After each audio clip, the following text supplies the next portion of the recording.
Here we go. It's your coach, Pauly C, Austin, Texas. All right, real sales talk. We're jumping in on the cold call. Now, I've made tens of thousands of cold calls. I've made hundreds of thousands of dollars cold calling. And look, here's the bottom line. Cold calling's not dead. Because the matter of the fact is that cold calling is the simplest and fastest route to a direct conversation, because no matter what your business is, you're trying to connect to people. Now, look, it's the simplest. I didn't say it was the easiest, because it provides the fastest and simplest way to the reward. Hence, your skill set's going to have to be at a high level. So look, in a matter of a few seconds, you can create connectivity. You can create great conversations instead of waiting for them by being intentional about a couple of things. So first point here is the engagement. Okay, the first second of the call, I want you to listen very, very closely on how they're greeting you. Is it a hello? Is it a hey? Is it a hi? Is it a yes? Is it a yeah? However it is that they're greeting you, I want you to mirror that and use that exact word to create alignment, because look, energy is real. Energy is contagious, and people do business with people that they like or want to be like or trust, and or all three. Okay. And so you're creating that alignment energy-wise with the simplicity of choice of word. Now, their tonality is going to create understanding on what style they're at. Are they being more familiar, or are they being more formal? Because if they're familiar, it'll be loose. Their conversation or their attitude, if anything, for that time frame, that little slot of time, may be more familiar, or it may be more formal. And you'll hear it. Someone may be speaking more formal and proper and curious and professional. Or they may be speaking more familiar, like you're their buddy from a long time ago and you guys are just hanging out chilling and it's just, what's up, dude?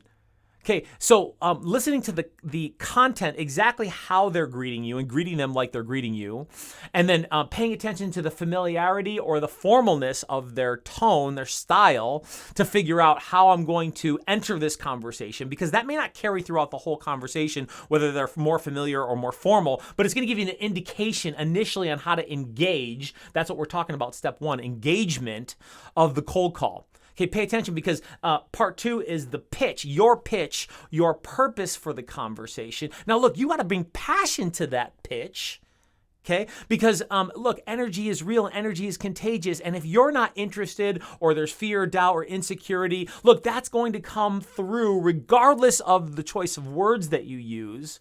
So when you're stating your purpose in your pitch, make sure there's passion.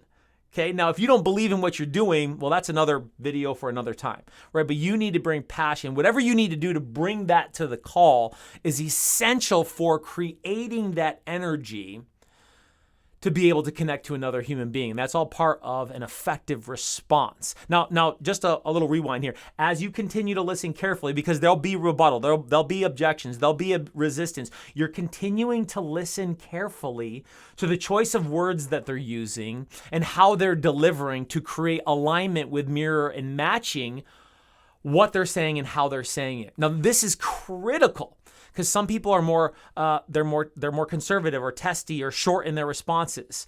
Okay, and I need to make sure that I'm listening to that, because part three is your flow, not how you flowing. How's your flow go?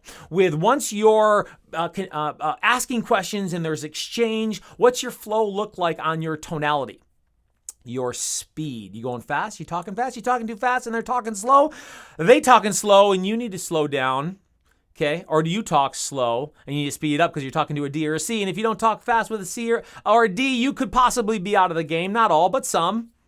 Okay, and so now C or D, I'm talking DISC personality profile. You don't know DISC personality profile. There's plenty of personality profiles out there. But look, I use DISC because it's the most common and widespread. And they are indicators, not dictators. But it helps me get an idea on the type of personality type I may be talking to at that specific time, and how I'm going to deliver to them, because I'm paying attention to all these things: word choice, tonality, speed of the conversation, cadence.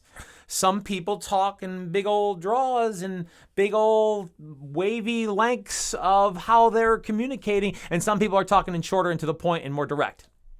May not necessarily be fast, but there's different cadences on how people talk.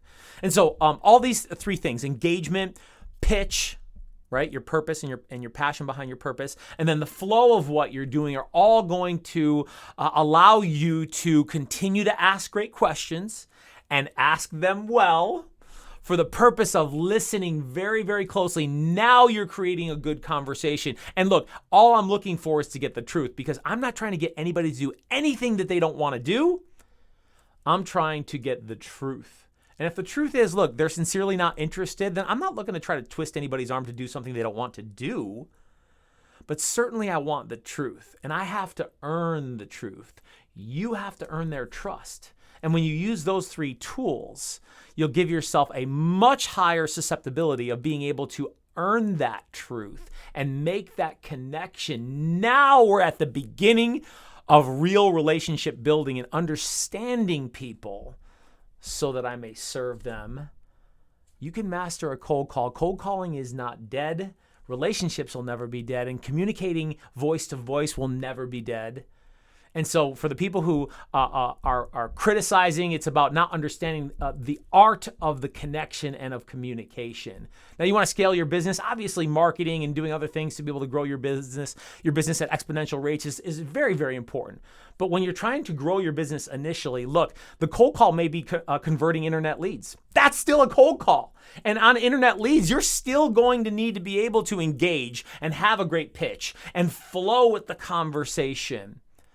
And at some point, regardless, however you lead generate, you're going to need to get in front of that person to be able to earn their business, whether it's virtually or in person. Who knows what's going to happen with that with COVID and when the next time we'll be able to get in front of someone in person. And so focusing on your skill set, your communication skills, because sales is about connectivity. It is about relationships. And until you get serious about the strategy and the dedication to want to connect to another human being, and you're putting their needs and understanding and connecting with them first, you're always going to be running uphill. Engagement, pitch, flow, master the cold call, make those connections. If you want to grow your business fast, if you want to grow your business slow, do this. Hey, Real Sales Talk. See you soon.